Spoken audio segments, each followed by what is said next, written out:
Rusty is a former American soldier, teacher, and ex-American football coach. That afternoon, he and his family move to an orphanage so they can teach the children. Once there, they are greeted by Professor Frank. At that moment, a policeman arrives with a young man covered in blood named Hardy. According to the policeman, Hardy's father was murdered and his mother left, leaving Hardy alone with his father's corpse. Distressed, Frank asks Hardy to take him to the infirmary while he accompanies Rusty and his family to their new home. However, upon seeing the poor condition of the house, Rusty's wife and Juanita feel disappointed with the decision. At bedtime in the dirty house, Rusty recalls the time when he and his brother grew up in an orphanage, a period when the government considered orphans a burden to society. As an adult, Rusty vowed that this would never happen again. The next day, while cleaning, Rusty meets a sanitation worker named Dog Hall. While they chat, they hear the sound of a fight. When Frank arrives, he protects them and says that they were merely practicing for an American football game. This gives Rusty the idea of forming a football team, and he manages to convince the director. On the first day of class, Rusty realizes that none of the kids know anything at all, but as a teacher, he continues teaching them with great patience. After the lesson, he takes the kids to the field to assess their physical abilities. However, the young ones do not seem to be very good athletes. The following morning, Frank states that Rusty's intentions are useless because the orphans have no talent. Consequently, secretly, Frank forces them to print flyers to work in factories and abuses them with physical violence. Without telling Rusty about the violence, Frank convinces the director that preparing them for work is better than training them for sports. Now, being pressured by the director and the kids still unable to read or write, Rusty, rather than becoming discouraged, accepts the challenge of preparing them for the exam with the help of his wife. She takes charge of teaching the kids.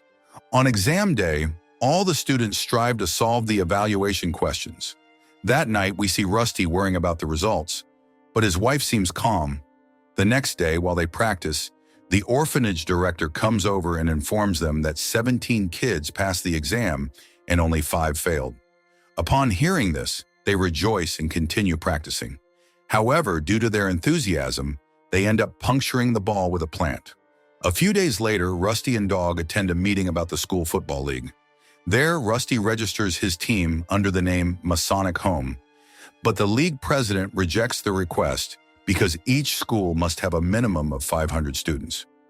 In response, Dog cites a small print clause in the regulations, which is very convincing, and after a long discussion, the president decides to accept the team into the league.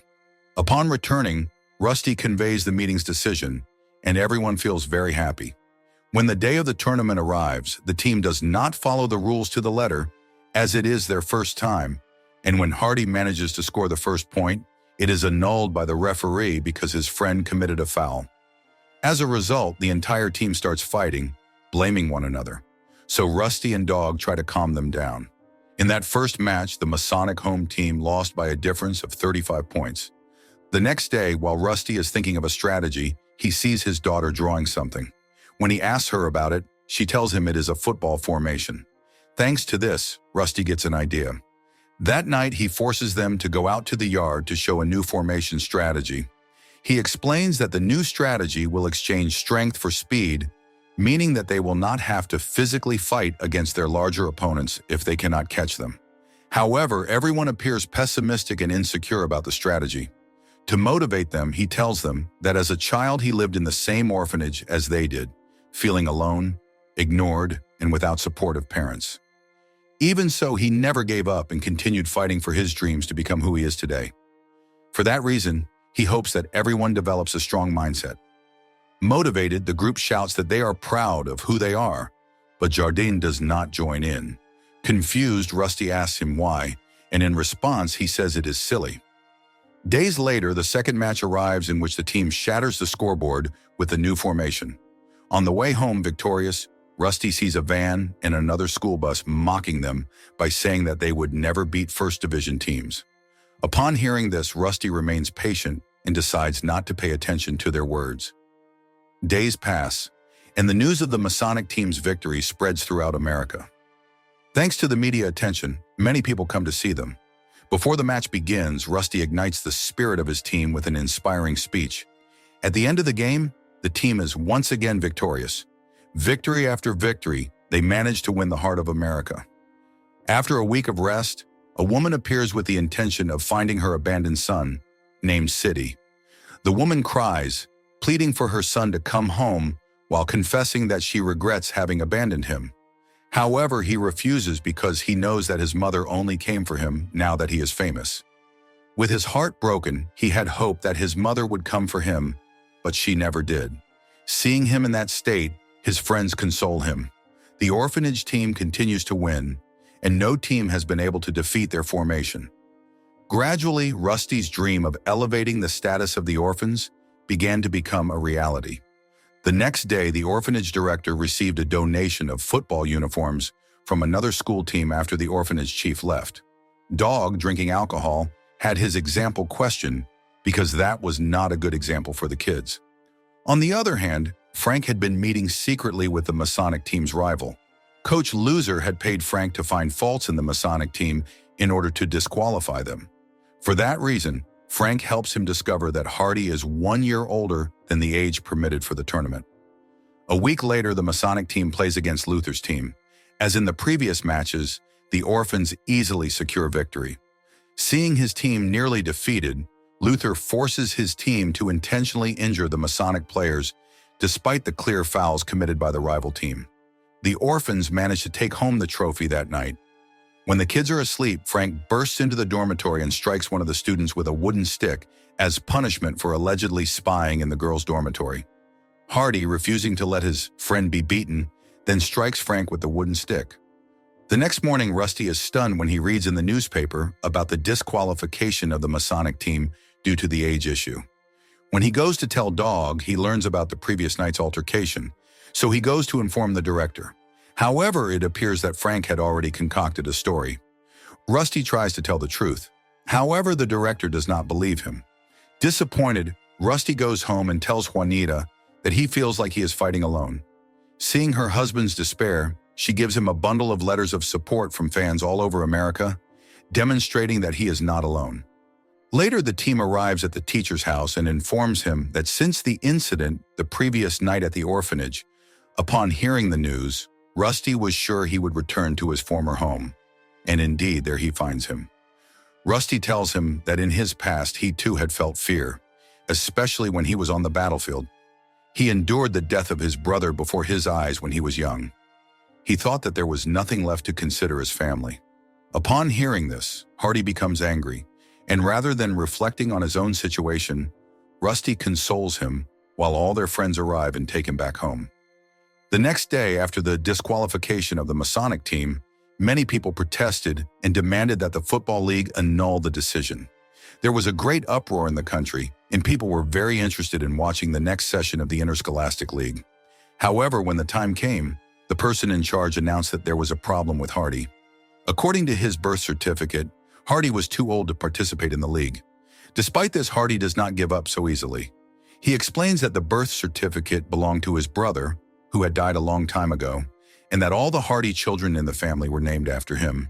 His father was named Hardy Brown, his brother was also named Hardy Brown II, and he is Hardy III. Even with this explanation, the person in charge of the league still wanted to disqualify the Masonic team. The decision was about to be approved when suddenly the person in charge receives a call from the president. The news of the possible disqualification of the Masonic team had shocked public opinion, and the president wanted to intervene immediately. Knowing that something shady was happening behind the scenes, the president threatens to fire the league official if he does not allow the Masonic team to continue in the league. Upon hearing the threatening voice of the most powerful man in the country, the league official gets scared and quickly announces that the Masonic team will not be disqualified. The next day, when the Masonic team is about to leave for the final match, everyone is surprised to see that the police are also there. At first, Hardy is worried that he might be arrested for having hit Frank, but it turns out that the police are there for Frank, as they have received reports about the exploitation of minors and the torture he has practiced over the years. For this reason, Frank is taken to the police station. In the final match, the rival team turns out to be very strong, and the Masonic team cannot handle them. At halftime, they are losing by many points. In the locker room, Everyone blames one another and complains in despair, feeling that they could no longer continue the game. In the midst of the chaos, Hardy, having fixed his dislocated finger, firmly declares that he is proud to be an orphan. For a moment, silence falls over the room. He then expresses that he never believed that marginalized orphans like them could win, but he was wrong. After the long struggle, the team of orphans managed to reach the final. For that reason, he now believes and asks all his teammates not to give up until the end, exclaiming that their wounds could not extinguish the spirit of the warrior orphans. Upon hearing Hardy's words, the fighting spirit of the team is reignited. Influenced by the children's motivation, Dog decides to stop drinking. The kids begin to play the second round and face a difficult rival, Vince's team. But despite the difficulties, Hardy manages to notice a touchdown and secure 6 points. The crowd is carried away by the atmosphere and begins to cheer. The game's score favors the rival by 1 point, and only 7 seconds remain to bring the ball to the touchdown line and secure victory. Rusty asks for a moment to change the strategy. With this new strategy, Hardy runs without the ball to distract, while another teammate sneaks in with the ball. The plan works, and the team manages to cross the opponent's goal line. However, only 7 seconds remain to take the ball to the touchdown line and secure victory. Rusty decides to let them play freely and asks them to enjoy the game regardless of whether they win or lose. In a last attempt, Hardy almost scores a touchdown, but falls just a few centimeters short of the final line. At the end of the match, the Masonic team loses 7-6. Although the defeat is painful, they have shown the community that they are fighters who can face any challenge with confidence and a big smile on their faces. However, despite the defeat, the players, commentators, and the public honor the team of orphans, the story of a team of 12 orphans who had nothing finally achieved what they had dreamed of. Although the Masonic home did not win a title, their story of struggle will always be engraved in the hearts of the people. On the way home, Hardy apologizes for not having scored the last point, to which Rusty tells the kids that they had achieved something much better than a trophy. Upon returning to the orphanage, everyone gives a warm welcome to the Masonic team. As a teacher, Rusty not only taught the orphans academic and sports lessons, but also what it meant to be a family. Before leaving, Rusty is called for a photo with the Masonic team, which he gladly accepts despite all the hardships. The Masonic team managed to live something that, against all odds and evidence, had become possible. If you want interesting movie recaps, like, share, and subscribe to follow us for more movie recaps.